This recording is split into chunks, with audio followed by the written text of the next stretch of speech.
السلام علیکم ورحمۃ اللہ وبرکاتہ نحمده ونصلي ونسلم على رسوله الكريم وعلى آله واصحابه اجمعین اعوذ باللہ من الشیطان الرجیم بسم اللہ الرحمن الرحیم الرحمن فاسأل به خبیرا صدق اللہ العلی العظیم وصدق رسوله النبی الامین المکین الرؤوف الرحیم وقال الله سبحانه وتعالى في فضيلة ورفعة ذكر حبيبنا المصطفى صلى الله عليه وسلم إن الله وملائكته يصلون على النبي يا أيها الذين آمنوا صلوا عليه وسلموا تسليما اللهم صل وسلم على سيدنا وشفيعنا ونبينا مولانا محمد وآله وأصحابه أجمعين. آج جو موضوع ہم نے یہاں پر مقرر کیا ہے وہ موضوع ہے کہ عموماً لوگ جو ہے مختلف سلاسل میں مختلف شیوخ سے پیران سلاسل سے جو ہے بیعت کرتے ہیں. تو شیخ کیسا ہو، کامل شیخ کون ہے قرآن و سنت کی روشنی میں، کیونکہ لوگ جو ہے کثرت سے جو ہے مختلف حضرات کے جو ہے مرید ہوتے ہیں اور شیخ کامل کے علامات سے واقف ہی نہیں ہے کہ شیخ کامل کون ہوتا ہے. اولاً تو عرض کرنا یہ ہے کہ شیخ کی ضرورت کیا ہے. سب سے پہلی چیز بنیادی طور پر بعض لوگ جو ہے اس ضرورت ہی کو جو ہے محسوس نہیں کرتے کہ شیخ کی کیا ضرورت ہے. قرآن مجید میں آیات محکمات ہے جس میں صراحتاً کلیئرلی جو ہے احکام کو بیان کیا گیا ہے. پھر امور شریعت ہی کے لیے قرآن مجید میں اللہ سبحانہ و تعالیٰ نے جو مسائل اور جو احکام بیان فرمایا ہے، ہر کوئی ان مسائل کو نہیں نکال سکتا، اس کا استنباط ہر شخص نہیں کر سکتا.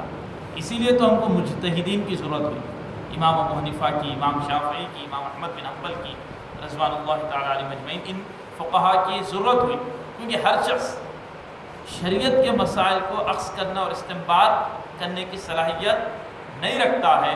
اس وجہ سے جو ہے ہم کو فقہا کی ضرورت محسوس ہوئی، جبکہ طریقت شریعت سے زیادہ خاص ہے. شریعت سے زیادہ خاص ہے، خاص اس معنوں میں ہے کہ یہ مسائل طریقت کو ہر شخص قرآن سے اخذ نہیں کر سکتا ہے. علماء اخذ نہیں کر سکتے، علماء اخذ نہیں کر سکتے ہیں جب تک کہ شیخ ان کی رہبری اور رہنمائی نہ کرے. مجموع السلوک میں ایک بزرگ نے اس بات کو لکھا ہے کہ شیخ الاسلام حضرت سیدنا نصیر الدین چراغ دہلوی رحمۃ اللہ علیہ کے زمانے میں ایک صاحب کیا کیے، گوشہ نشینی اور خلوت نشینی اختیار کر لی. ایک صاحب حضرت سیدنا نصیر الدین چراغ دہلوی رحمۃ اللہ علیہ کے زمانے میں، جو مشہور بزرگ ہے حضرت نصیر الدین چراغ دہلی، جو حضرت سرکار سیدنا بندہ نواز رحمۃ اللہ علیہ کے شیخ اور پیر و مرشد ہوتے ہیں.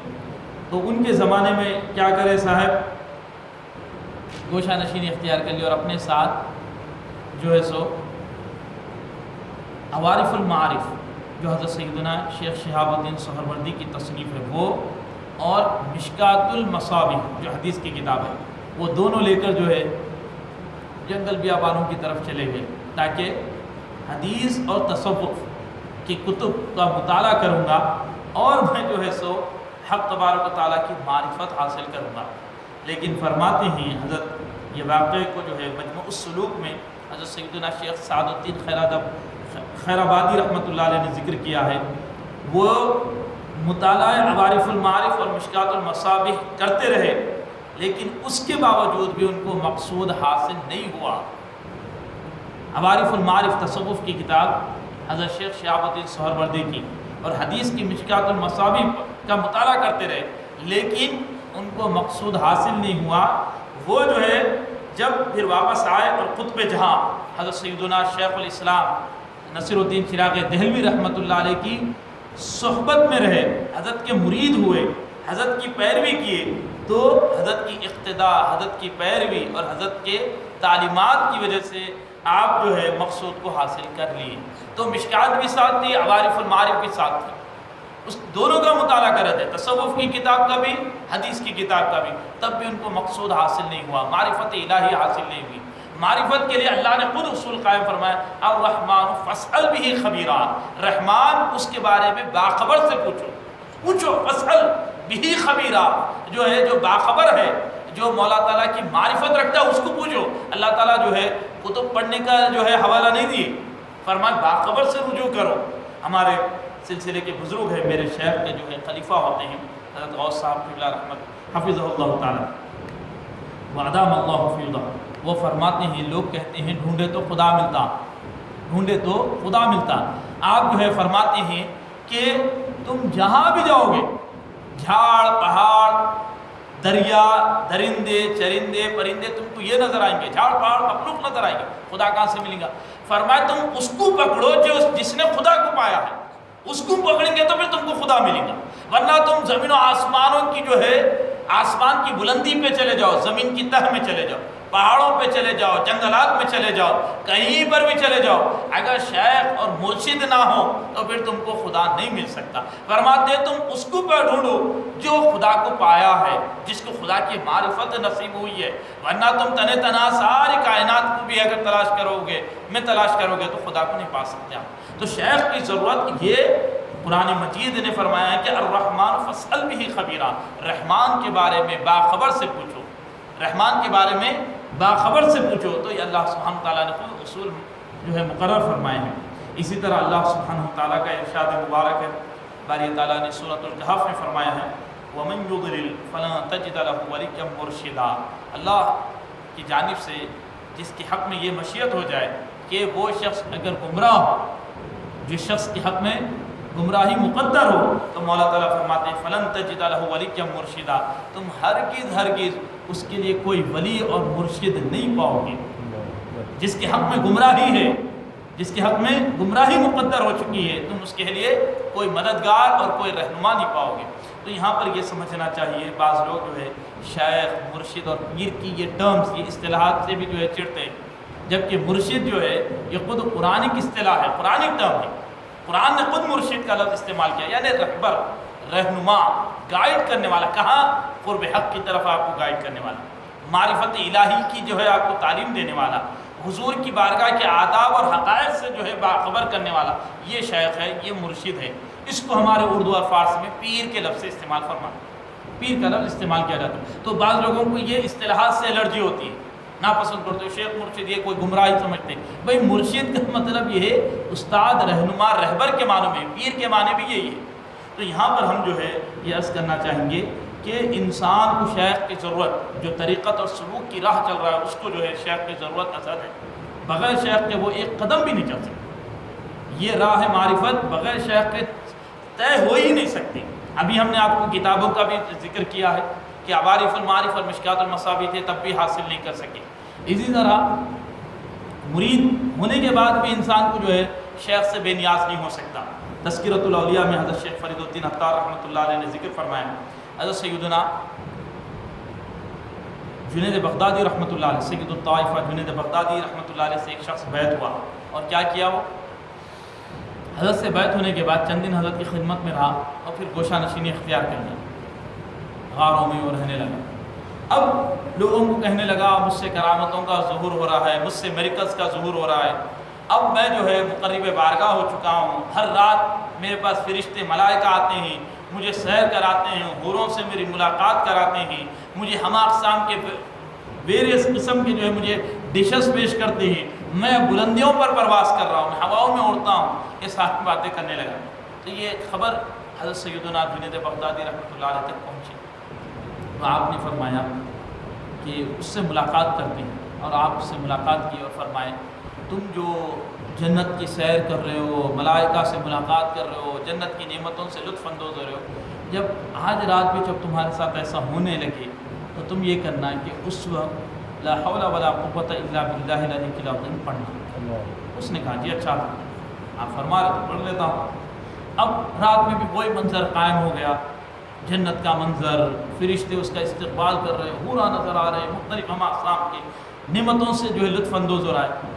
ایک لفظ اس کو یاد آیا کہ حضرت نے فرمایا تھا، حضرت جنید بغدادی رحمۃ اللہ علیہ نے، کہ تم جو ہے اس منظر کو جب دیکھو تو لا حول ولا قوت الا باللہ العلی العظیم پڑھنا۔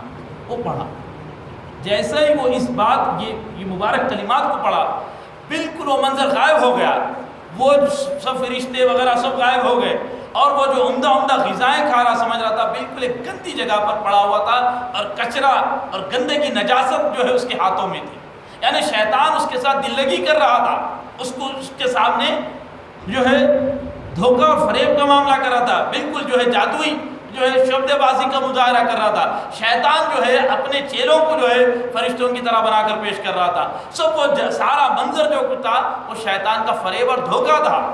تو شیخ کی رہبری اور رہنمائی سے جو ہے اس پر حقیقت کھل گئی، فوراً طائب ہوا اور حضرت سیدنا جنید بغدادی کی خدمت میں آ گیا۔ تو عرض کرنا یہ ہے کہ اس راہ میں شیخ کی بڑی ضرورت ہے۔ انسان حالانکہ مرشد کا معاملہ تو یہ ہوتا ہے اور اس کے اخلاص کا معاملہ یہ ہوتا ہے اور حقیقت کو اس انداز سے بیان کرتا ہے۔ میرے شیخ طریقت حافظ قاری شاہ محمد غوث صاحب رحمۃ اللہ علیہ فرماتے تھے، مرشد شیخ جو ہے مرید کو پٹری پہ چڑھا دیتا ہے، مرید کو شیخ ٹریک پہ چڑھا دیتا ہے، منزل پر اللہ سبحانہ وتعالیٰ لے جاتے ہیں۔ یہ شیوخ کا طریقہ کار ہوتا ہے، یہ نہیں کہتے ہم سے ہی سب کچھ ہے۔ حالانکہ بات حق یہ ہے کہ چاہے فنا فی الشیخ ہو، فنا فی الرسول ہو یا فنا فی اللہ، یہ مراتب ہے سالک کے، پہلے فنا فی الشیخ کا مرتبہ، پھر فنا فی الرسول، پھر فنا فی اللہ۔ تو یہ سارے مراتب بغیر شیخ کے فیضان اور توجہ کے طے ہو ہی نہیں سکتے، شیخ کا فیضان ازل ضروری ہے۔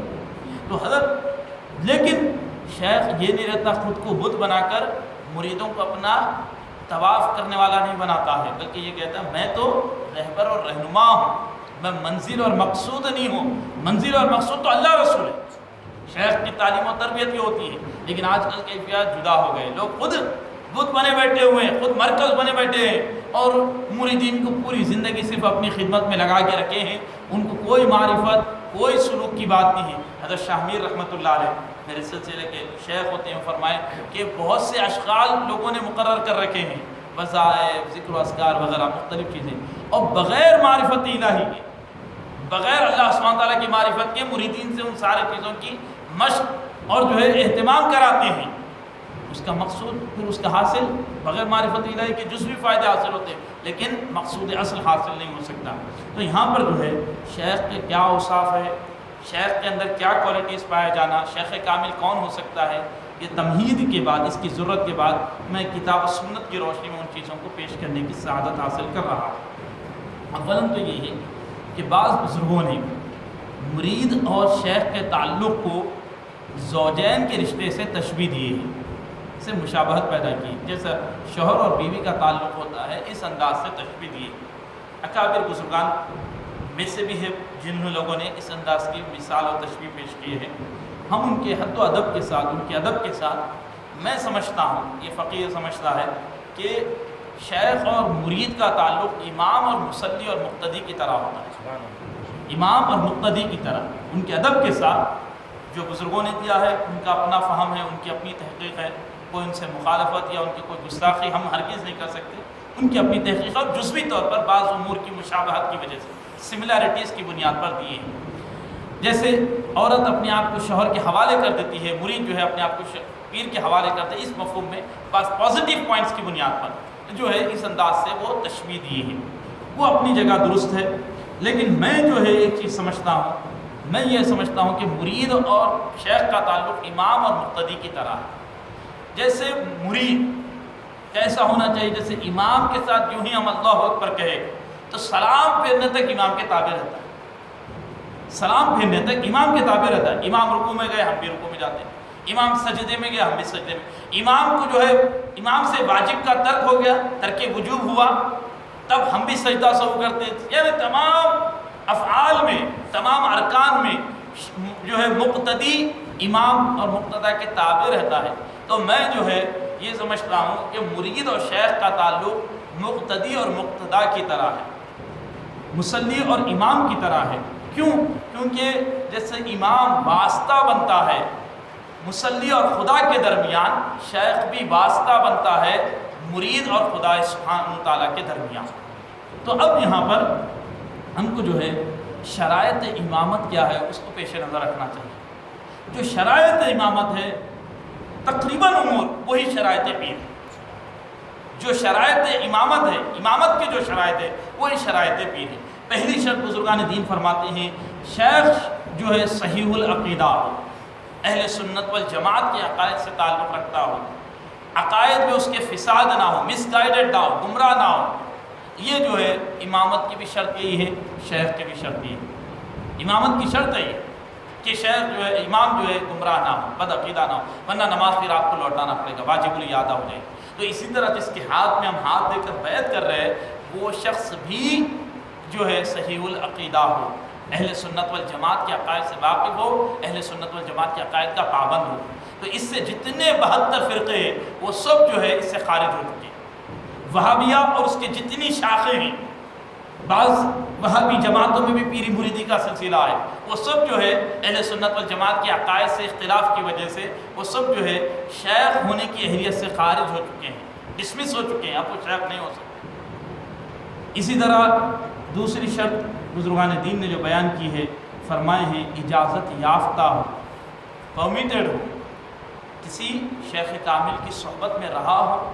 اور میرے دادا پیر کے الفاظ میں اگر میں کہوں، پردادا پیر حضرت سیدنا کنز العرفان ابو القان غوثی شاہ صاحب قبلہ رحمۃ اللہ علیہ کے الفاظ میں اگر کہوں تو آپ فرماتے ہیں شیخ کامل سے بیعت کیا ہو اور دین اور بصیرت دین تعلیماً و تربیتاً حاصل کیا ہو، تعلیماً و تربیتاً دین اور بصیرت دین اور دین کا فہم شیخ سے حاصل کیا۔ اور پھر آپ نے اس پر بڑا چھوٹا استدلال کیا ہے، بڑا شاندار نقطہ بیان فرمائے ہیں۔ خواتین کی بیعت کا ذکر آیا ہے قرآن مجید میں۔ رسول ہر اعتبار سے اجازت یافتہ ہوتا ہے، کتاب و حکمت کی تعلیم کے لیے بھی، تزکیہ نفس کی تعلیم کے لیے بھی، ہر اعتبار سے منصب رسالت کے اندر سب چیزیں شامل ہیں۔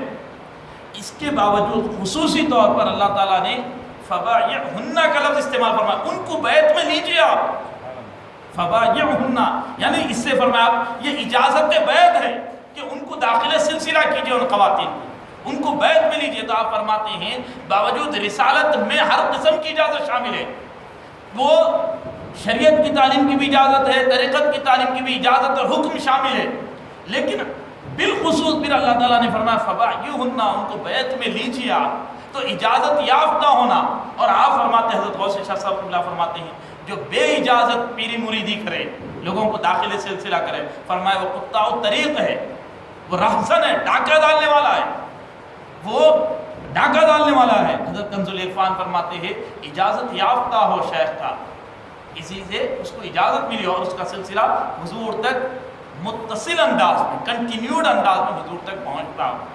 ایسا ہی نہیں ہے برائے نہیں کوئی خلافت ہے نہ کوئی اجازت ہے، آگے صاحب بیٹھ کر پیری مریدی شروع کر دی، لوگوں کو داخل سلسلہ کرے، اجازت ہی نہیں ہے، یا جھوٹ سچ بول رہے، ہم کو اجازت ہے، انہوں نے ہمارے کو خلافت دیے، ان سے ہم کو بیعت حاصل ہے، ان سے ہم کو خلافت حاصل ہے، فرمایا یہ درست نہیں۔ اور پھر شیخ کامل کی صحبت میں رہا ہو، اور ہم جو ارادت کے لیے جس آیت سے استدلال کرتے ہیں صوفیاء کرام، وہ آیت سورہ کہف کی آیت مبارکہ ہے جس میں یریدون وجہہ کا لفظ استعمال ہوا ہے، یعنی طالب مولا ہو، یہ آیت سے استدلال کرتے ہیں ارادت کے لیے، مرید ہونا یعنی ارادت اس آیت سے لی ہے سورہ کہف کی، یدعون ربهم بالغداۃ والعشی کی یریدون وجہہ، جو صبح شام رب تعالیٰ کی عبادت کرتے ہیں اور رب تبارک و تعالیٰ کے طالب ہیں۔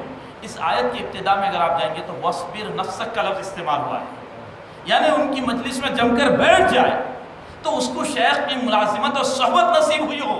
اب آج کل کیا ہو رہا صاحب، فلاں مقام سے ایک حضرت آ گئے، اب ان کی مجلس کی مجلس بیعت ہوتے چلے جا رہی ہے، ایک چادر پکڑے بیعت ہو جائیں گے، ہم نسبت کا انکار نہیں کرتے، ہم بیعت کی درستگی کا انکار نہیں کرتے، لیکن تعلیم و تربیت کا یہاں پر پھر فقدان ہو جاتا ہے۔ ایک صاحب آئے باہر سے، شمالی ہند سے آ جائے یا پھر جو ہے کسی دوسری کنٹری سے آ جائے، لوگ بیعت ہو جا رہے ہیں، اس کے بعد نہ پیر کا پتہ نہ مرید کو نہ پیر کا پتہ نہ پیر کو مرید کا پتہ، دونوں کو ایک دوسرے کا کوئی پتہ ہی نہیں ہے، چلے گئے انہوں بعد، انہوں آئے 4 دن کے لیے بڑے جلسے میں ہوا، اس کے بعد اعلان ہو گیا جو حضرت سے بیعت ہونا چاہ رہے بیعت ہو جائے گی، سب کپڑا پکڑ لیے، جو پہلے سے صاحب سلسلہ ہے وہ بھی پکڑ لیے، جو صاحب سلسلہ نہیں ہے وہ بھی پکڑ لیے، شیخ چلے گئے دوسرے دن کی فلائٹ سے، اب پھر 5 سال 4 سال 3 سال کے بعد آئیں گے تو پھر ایک عام جلسے میں ان کا خطاب سن لیں گے۔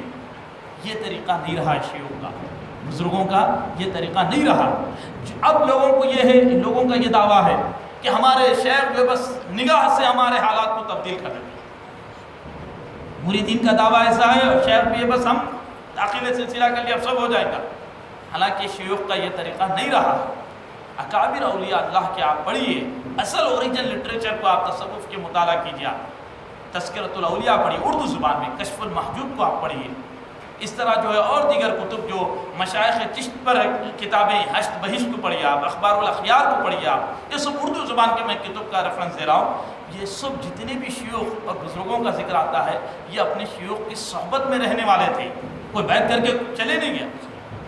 وہ پیر، وہ شیوخ، وہ اکابرین جو واقعتاً نگاہوں سے جو ہے قلب کی کیفیت پہ انقلاب برپا کر سکتے تھے، لیکن وہ خانقاہیں رکھ کر، خانقاہوں میں مریدین کو رکھ کر ان کی تربیت کرتے تھے، مرید کر کے چھوڑنے دیتے تھے، مرید کر کر ان کو چھوڑنے دیتے تھے، خانقاہوں میں رکھ کر ان کی تربیت کرتے تھے، جو واقعتاً جن کی روحانیت اتنی کامل اور اکمل تھی، نگاہوں سے حالات ان کے تبدیل کر سکتے تھے، قلوب کے اندر انقلاب برپا کر سکتے تھے، وہ ایسا نہیں کرتے تھے۔ لیکن اور آج جن کی نگاہوں کا عالم یہ ہے، اٹھے تو چھت سے ٹکرا کر لوٹ جائے، گزرے تو دیوار سے ٹکرا کر واپس آ جائے، مرید کے لباس سے ٹکرا کر واپس آ جائے، اس کا باطن، اس کا قلب دیکھنا تو بہت دور کی بات۔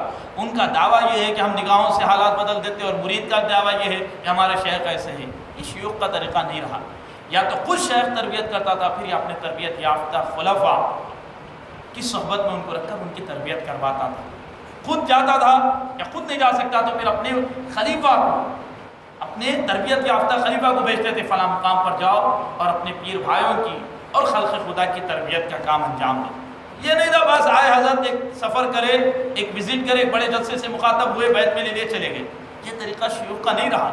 حضور غوث پاک کے مدرسہ قادریہ کے ساتھ حضرت کی خانقاہ کا ذکر آتا تھا، اور اقطاع عالم سے فیض طلب کرنے والے آ کر رہ کر حضرت کا فیض حاصل کرتے تھے اور خدمت میں رہتے تھے۔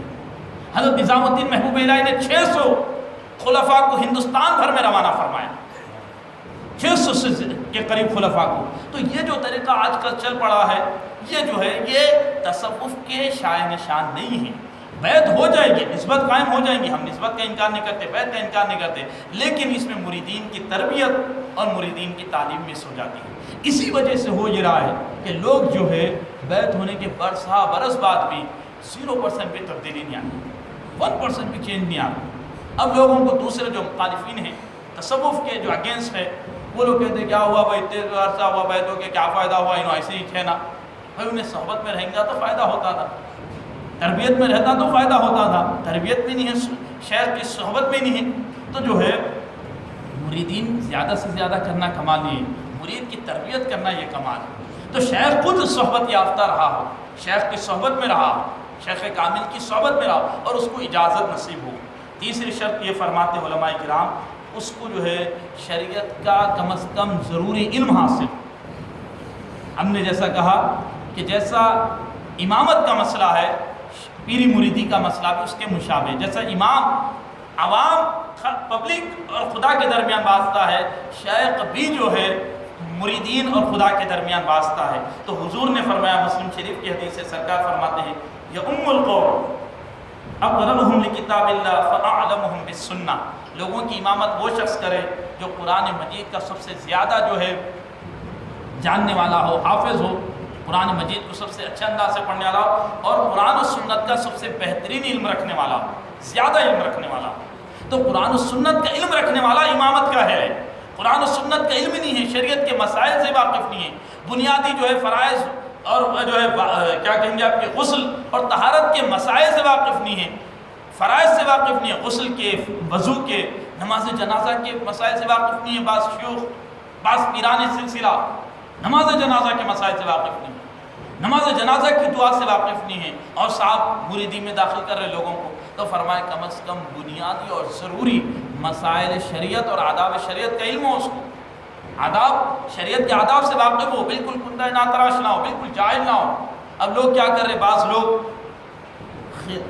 نسب سلسلے کو اپنے خاندان میں رکھنے کے نقطہ نظر سے بچہ اہل ہی نہیں ہے، اس کو خلافت دے دے رہے، اس کو سجادہ بنا دے رہے، اس کو جانشین بنا دے رہے، آداب شریعت سے واقف نہیں ہے۔ طریقت کا علم تو بہت بلند ہے، شریعت کے، وضو کے، غسل کے، طہارت کے مسائل سے واقف نہیں ہے، اس کے طریقے سے واقف نہیں ہے، اس کو آپ اپنا جانشین بنا دے رہے۔ اب بعض جذباتی مریدین بھی نہیں، بس حضرت کے فرزند ہیں. بھائی شیخ کا بیٹا ہو یا جو بھی ہو، اس کا رول کیا ہے؟ وہ خدا اور بندگان خدا کے درمیان واسطہ ہے. تو واسطے کا تقاضا کیا ہے؟ واسطے کا تقاضا جیسے امامت کے شرائط ہے، پیری مریدی کی یہ شرط ہے کہ کتاب و سنت کے بنیادی اور ضروری علم سے واقف ہو، شریعت کے مسائل سے ضروری واقف ہو. کم از کم فرماتے ہیں بزرگان دین نے فرمایا کتابوں سے کم از کم پڑھ کر جو ہے سمجھنے اور جو ہے پڑھنے کی اور سمجھنے کی استعداد اور صلاحیت رکھتا ہو. بنیادی اور ضروری مسائل اتنا تو شیخ کو وہ علم ہونا چاہیے. کچھ بھی نہیں ہے، بس چل رہا ہے صاحب کاروبار پیری مریدی کا. اب نعوذ باللہ بعض لوگ تو جو ہے اس کی ضرورت کا ہی انکار کرتے رہے شریعت کی. یہ تو ٹھیک ملحد ہے. اللہ تعالیٰ نے طلب اور معرفت کے بیان سے پہلے فرمایا یدعون ربهم بالغداۃ والعشی، صبح و شام رب کے عبادت کرنے والے ہیں. اس کے بعد فرمایا یریدون وجہہ، جو اس کے طالب بھی ہے. تو طلب کے ساتھ معرفت کے ذکر کے ساتھ اللہ سبحانہ وتعالیٰ نے عبادت کا ذکر فرمایا. تو عبادت کے لیے عبادت کے مسائل سے واقفیت ضروری ہے، عبادت کے احکام سے واقفیت اور اس کی نالج ضروری ہے. تو یہ چیز جو ہے کم از کم مسائل شریعت کا اس کو علم ہو.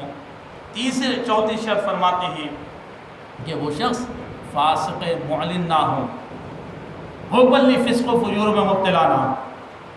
اب بند کمرے میں انڈیویجلی انفرادی طور پر چھپ کر جو ہے خلوت میں اگر کوئی کام کرتا ہے تو اس کے اور اللہ سبحانہ تعالیٰ کے درمیان کا معاملہ ہے. لیکن اوپنلی فسق و فجور میں مبتلا نہ ہو، پبلکلی خلاف شریعت کاموں میں یعنی فرائض واجبات، بالخصوص فرائض واجبات دین سنت موقعہ کے جو ہے خلاف ورزی میں مبتلا نہ ہو.